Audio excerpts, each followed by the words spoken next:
Hello everyone and welcome to DownUnderSteer, bringing some fun to the serious world of Formula One racing. My name's Franky and I'm joined today by Jem. In today's show, we cover the latest F1 news, we debrief and comment on the first race of the season in Melbourne, we also preview the next race in Malaysia. Kicking it off though, we have Guess What Corner This Is. So last week, Jem. This is the second chicane at Monaco coming out of the swimming pool complex. Okay. And we did have a few guesses on there. We had, again, Joseph Fittich 12 and Sand Viper 145. Thank you very much for your guesses. We will not be sending you a prize pack, so thank you very much. The new corner that we've got up for you now. Okay, so, right, another bloody chicane. So not a tricky one again, I think. It's been around for a while. And it's approached at very high speed. All right, so please send your guesses in to downundersteer@gmail.com, or you can post a reply under the YouTube video below. Getting into the news around the F1 paddock at the moment, we've got Christian Horner has stated that he's ruled out signing Hamilton at Red Bull in 2013. What do you think about that?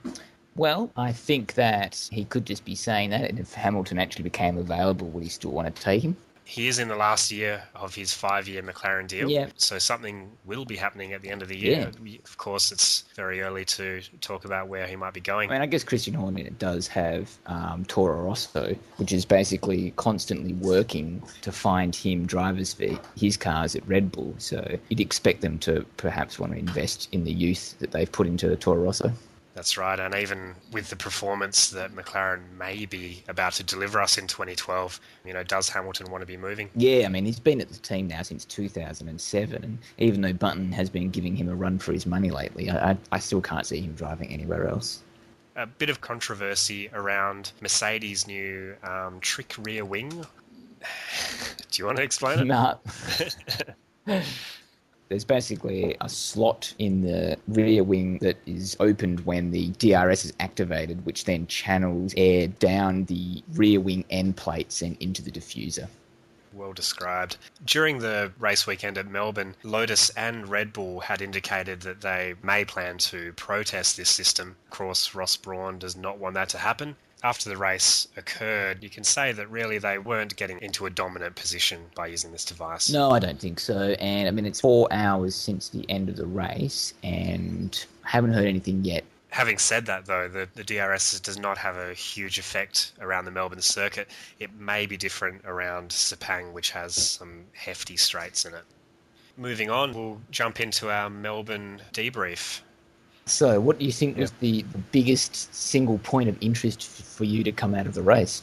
Well, I think there was quite a few points of interest. There's a couple of disappointing things I felt about the race. Oh, yeah. Mainly Grosjean being taken out on lap 2. Oh, yeah. Pretty soft incident, no penalty from it. Maldonado was being fairly ruthless. Like, Grosjean gave him room around the outside of that corner, but he sort of just ran over the top of him. But I mean, it was lap 2, wasn't it? So you're sort of still in the middle of all that pack stuff where you got to take chances while people's tyres are still warming up. It was unfortunate, though, because, I mean, he did do very well to qualify P3. Yeah, seeing the grin on his face as well, it was just good to see, such excitement from... Oh, yeah. I mean, the feeling of relief, it's like his second chance as well, and he really made the most of it. And I guess it was also psychologically good for him to be, 15 positions ahead of his teammate. What are your thoughts on Kimi Räikkönen?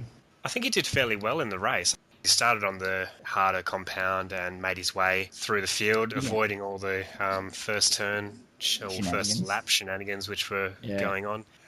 But really, it didn't amaze me, but it's pretty high standards. So. That's good. I don't know if he lit things up, but he drove a good race and he drove well. I think Kobayashi actually got a pretty good one over him when the Sauber overtook the Lotus, snatched a corner away from him.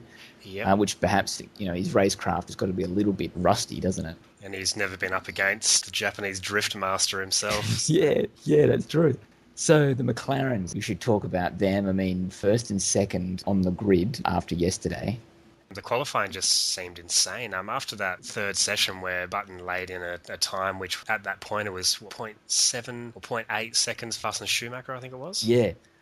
And you were thinking, is this the margin that McLaren is going to have over the next best team? I must say that qualifying session was really enjoyable to watch. It was just great seeing the cars out there again, finally giving us the type of performance that we're expecting to see. Yeah, exactly. I mean, for the first time, they're driving as fast as they possibly can. So it was just fascinating to see the order shake out. Hamilton was just under 4 tenths quicker than Grosjean and about the same for Schumacher as well. I don't think McLaren's advantage is massive. No. Also, Webber stating that he had no curves for Q3 as well, Yep, and that's right. still being able to pull one over Vettel, Yeah. who did admit making a mistake in Q3 on his lap. Yeah, I mean, neither Red Bull, I mean, they were both about 7 tenths off Hamilton's pace. Well, I guess we're just used to seeing Red Bulls planted to the track. When you talk about the Red Bull being so planted last year, that was the exact same feeling I was getting by watching the Mercedes go around in qualifying. It just looked so poised out there. Yeah, they did. I have to say, I guess the other disappointment early on in the race, apart from Grosjean taking out, was Schumacher retiring. His car lost drive, but he got back to the pits. Did Mercedes have the potential to be challenging for a podium? I think they could have been up there. One of the facts from that race just before Schumacher had to retire was Button obviously leading from the front. He pulled out over 10 seconds on Schumacher in third after only 8 laps. Yeah, That's the sort of performance which Vettel was doing last year. Yeah, I mean, in fact, Button's start was very similar to how Vettel used to drive last year. Sort of get a comfortable buffer outside the DRS zone and then just manage your pace back to the guy behind.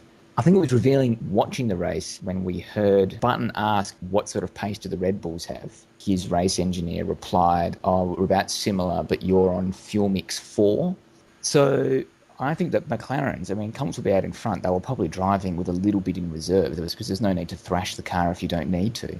He just made those tyres last longer than anyone as well. Yeah, exactly. And that's always been one of his skills, hasn't it? I mean, what do you think about Hamilton's body language at the end of the race after finishing third? Well, clearly dejected, and he said that as well. And I think he was just a little bit gobsmacked of not knowing why he had no pace in the race. Yeah. I mean, saying no pace is maybe a big call because he's still finishing on the podium. Yeah. But clearly he couldn't touch Button in this race, and no one could. And you have to think that after all that happened last season, Hamilton has come to Melbourne, got his head together, immediately gone in and got pole, and he must have been in a pretty good place last night. But then to be beaten by Button through outright pace today, it's got to be bad for his morale. The other interesting point for me was it seemed that Red Bull had a better race pace than they did qualifying pace. No, they did seem good. Webber did cop a bit of a sandwich into turn 1 there on both sides. I was quite surprised that he got away with that with no damage. The car on each side, so it just goes to show that strength of the suspension on those cars. What are your thoughts on Ricciardo's first race in Australia? Ricciardo, starting from 10th, was a real positive story out of this race. He did lose some spots throughout the race and actually ended up in 12th position behind his teammate on the last lap of the race. Due to a lot of incidents on the final lap, he actually managed to place in 9th place ahead of his teammate due to Rosberg, Maldonado, and him overtaking his teammate Verne in the last section of the course. Verne ran wide, or lost the back end a bit, and Ricciardo made up 3 paces in the last lap. 9th on debut in Australia. It'd be very good for him to have some points banked for Toro Rosso. Maldonado put up a fantastic performance in this race. He did. Really pushing Alonso quite hard at the end of that race. And it was a little bit disappointing to see him lose it at really what seems like a fairly easy part of the track. And a very odd place. Terminal damage on the last lap again. I mean, that's actually a big talking point, which we haven't mentioned at all, is Williams. I mean, they had a woeful season last year. In fact, it was their worst season ever. Come to Australia this year and be pushing Ferrari. They've made a huge step. Probably of any team, they've made the biggest step over the winter.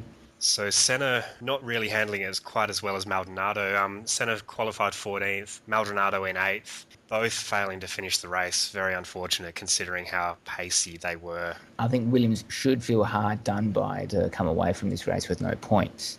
Also, Mercedes, I think, should feel very hard done by considering the fantastic performance that the team and the drivers put in. Yeah, and it seems they are going to have the opposite problem to the Red Bulls. They seem to look good in qualifying, fastest down the straights, but obviously don't have the race pace. I mean, we didn't really get to see Michael Schumacher, as we've mentioned. Rosberg ended up finishing out of the points, 12th, and he qualified 7th. And I think team that may be counting their blessings would be Ferrari at this point, managing to hang on to a 5th position in a car which really just did not seem suited at all. The back end was all over the place, all through qualifying and in the race. Yeah, they're very twitchy. Massa ended up retiring his car. He had a collision with... Remember, he sort of crashed into the side of someone who... Oh, that was Senna.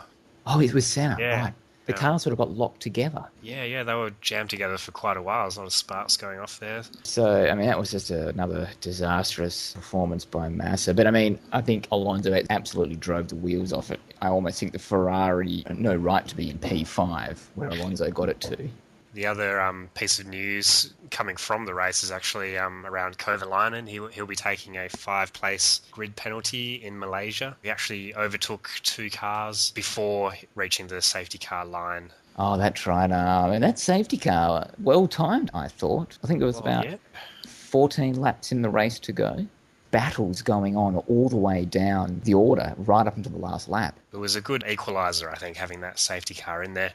Put Button back into the pack and got him to work for it at the end of the race. But I think Button immediately got a decent lead out, again, before the DRS was activated. Hamilton was hounding Vettel, but never really to the point where he was ever in a position to have a go or even have a look like going. So I think Vettel was handling it pretty well. And he did say in the post-race interview that sure, the safety car helped a bit in terms of getting him in front, but he feels that he would have had it over Hamilton if the safety car didn't come out anyway. Moving on from Melbourne, we head to the second race of the season in Malaysia. Checking out the weather for Malaysia, it looks like there's going to be thunderstorms, kind of as usual for that part of the area. Sunday, we look, hopefully, that we're going to have a clear race. Yeah, well, I mean, the forecast is for thunderstorms, which usually happen in the evening. It is always a bit touch and go in Malaysia and China. It looks quite warm, 33, 31, very high humidity all weekend. So, I mean, it's going to be a real change for the drivers after Melbourne. So it's quite a different track as well. Yes. Much more of a racing circuit, of course, rather than a street track. 2 very long straights in there. Vettel and Red Bull have won there in the last 2 races. Interesting fact about Malaysian Grand Prix is this year we do have 6 world champions on the grid and 5 of them have won here. Only Hamilton has not, so will this be his year? It's a good circuit, Malaysia. I do like it. It's got a lot of sort of quite technical and some very challenging corners. Like I said, the humidity is going to play a big part. And temperature's much higher, meaning track temperatures are going to be much higher. So it'll be interesting to see how that affects the tyres and which teams that affect. Mercedes was complaining of high tyre degradation even in Melbourne, so I wonder if that's going to affect them even more in Malaysia. So is that normally a higher degradation track? No, actually, I don't think it is, actually, no. So who do you think is going to get pole position? I think I'm going to stick with Button for pole and the race in Malaysia. Oh, okay, right. I'm going to go on a limb a bit and say Michael Schumacher for pole position. I think the Mercedes look good in qualifying trim and very fast on the straights. Hopefully he can do something. And for the win, I'm going to pick Hamilton. All right, cool. So mixing it up a bit there. From Australia, we both ended up with 1 point. I picked Hamilton on pole and you picked Button on the win. So good to get some points on the board there. We will be lucky enough to be attending the Malaysian Grand Prix in person and hoping to get you some footage from the track while we're there. And that wraps it up for this week. We're having lots of fun making these videos for you guys, and we do appreciate your feedback on the channel here. Please subscribe to the YouTube channel. You can send us an email at DownUnderSteer@gmail.com, and you can also find us on Facebook. Until next time.